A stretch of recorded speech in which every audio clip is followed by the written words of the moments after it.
Assalamualaikum warahmatullahi wabarakatuh. Cara Rasulullah SAW melembutkan hati yang keras.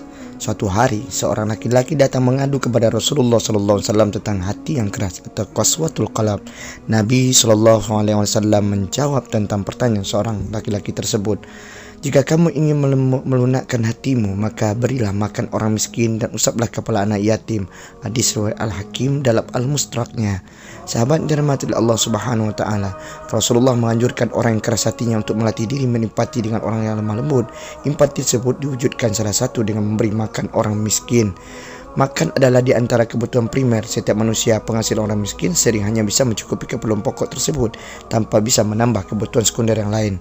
Maka sahabat yang dirahmati Allah Subhanahu wa taala, Nabi SAW menjelaskan dalam hadis bahwa bergaul dengan orang-orang miskin dapat meningkatkan rasa ridho dan syukur kepada Allah Subhanahu wa taala. Selanjutnya, mengusap kepala anak yatim atau mengusap kepala anak yatim dimaksudkan oleh Rasulullah SAW adalah untuk berlemah lembut mengayomi mereka. Sahabat yang dirahmati Allah Subhanahu wa taala, dalam hadis Rasulullah SAW juga menganjurkan kepada kita bagaimana cara kita melemah lembut dan membelai anak yatim sehingga mendapatkan ridho dan kasih sayang dari Allah. Kepala anak yatim, laki-laki dan perempuan, hanya karena Allah kita mengusapnya, maka banyak kebaikan-kebaikan kita dapatkan. Dengan hal itu kita merasakan kedekatan diri kepada Allah dan rasa syukur kepada Allah Subhanahu wa taala.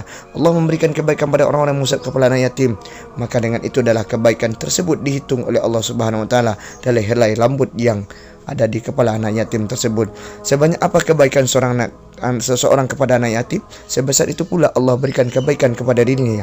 Ini mengapa hati yang keras menjadi mudah melunak, terbuka terhadap kebenaran dan kebaikan, sebab sang penguasa hati sedang berada di pihaknya.